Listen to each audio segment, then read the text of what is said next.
Hi, it's Laura here at the Charleston Holistic Center, and today I want to talk about this idea of Maya or the world as a dream. There's a lot of discussion out there, but I want to break a few things down.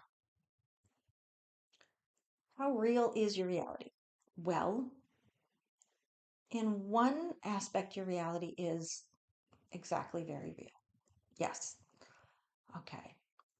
Then why does it do various religions, philosophies say that the world is just a dream?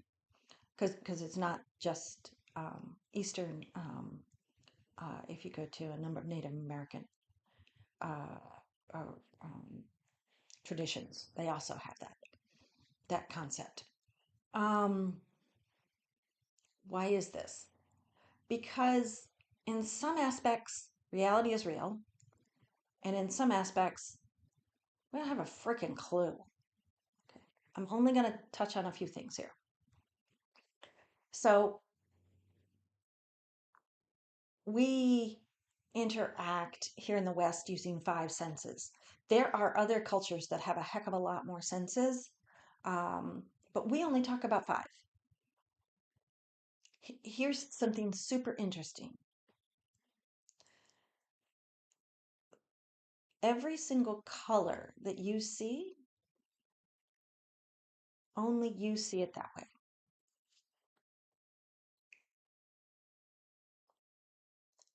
Everybody sees the colors slightly differently because of the way the rods and cones are in our eyes and how they interact with the optic nerve and what happens in our um, brain where we process that information. So everybody sees every single color slightly differently.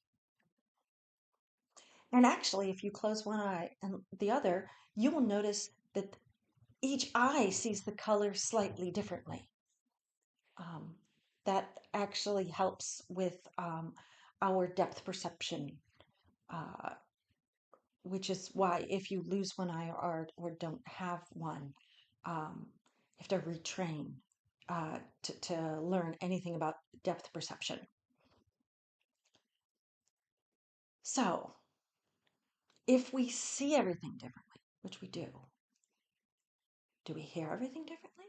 Yes, yes. Because the little hairs in the inside of the ear, and then the auditory nerve, and then the connection into the brain. Yeah, mm-hmm, yeah. We hear everything slightly differently. All right.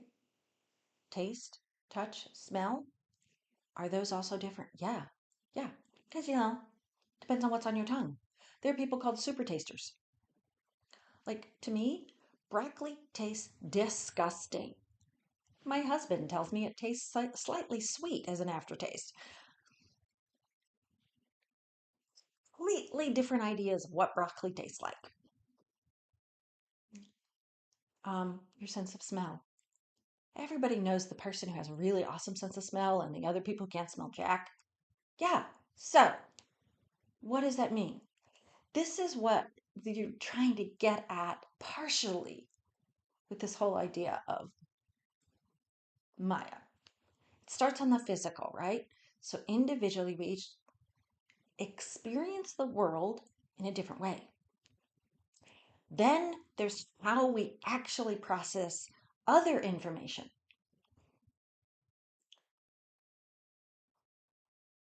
And that has to do with our thought patterns and how we've been trained, right? I know some people who can't stand sunny days, and I know some people who can't stand rainy days.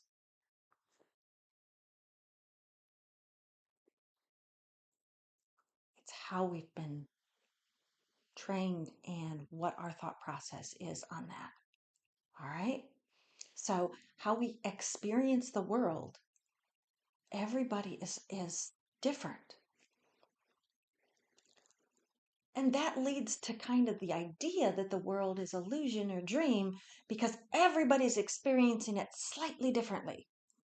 We have a sort of vaguely general concept of consensual reality. Sort of vaguely. Yeah. We all experience it slightly differently. Um, and then there's purposeful differences. In the US, this last election,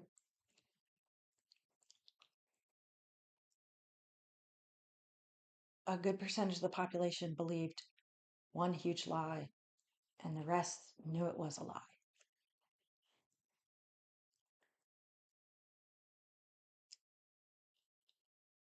What we're exposed to colors our perception of the world. So our reality is actually different. And on top of that, we only see a little tiny spectrum of the electromagnetic spectrum.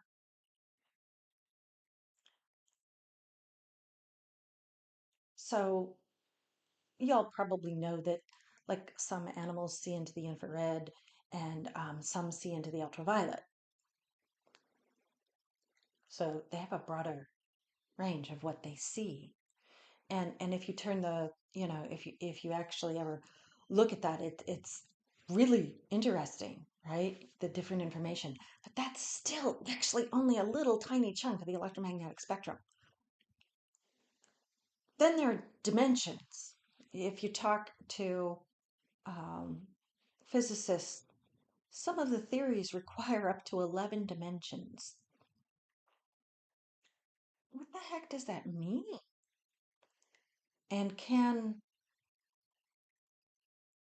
entities exist in those dimensions that we can't see because we only have these three mostly? What does it mean to be able to go into the quantum realm, into the quantum field? What does that mean? I mean, it's usually described as blackness because, you know, it doesn't have the electromagnetic spectrum in it, and therefore you can't really see stuff. But then you get images processing in your brain sometimes. You get mandalas flying into your face. What does that mean? Where is that coming from? This is why it's often said that the world is Maya. It's a dream, it's not reality. Because we all see it differently, and then we only see a little tiny segment of what reality actually is. Interestingly, when you are in a dream, you never have doubts. Do you notice that? You don't have doubts. Here in consensual reality, sort of vague consensual reality, we doubt everything, ourselves, other people, what's going on. Yeah. So that's an interesting concept.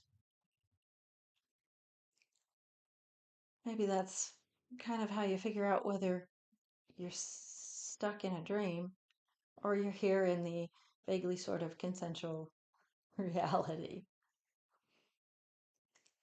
Just saying. Yeah, it's kind of deep today. Hey, it's also a very interesting concept. There is so much more we could go into. But hey, there's a little, just a few bits to think about. All right? If you like the video, please do like. Please do subscribe. Please share to anybody else you might think might actually find this slightly interesting. Thank you, and gotta move my mouse. Thank you, and namaste.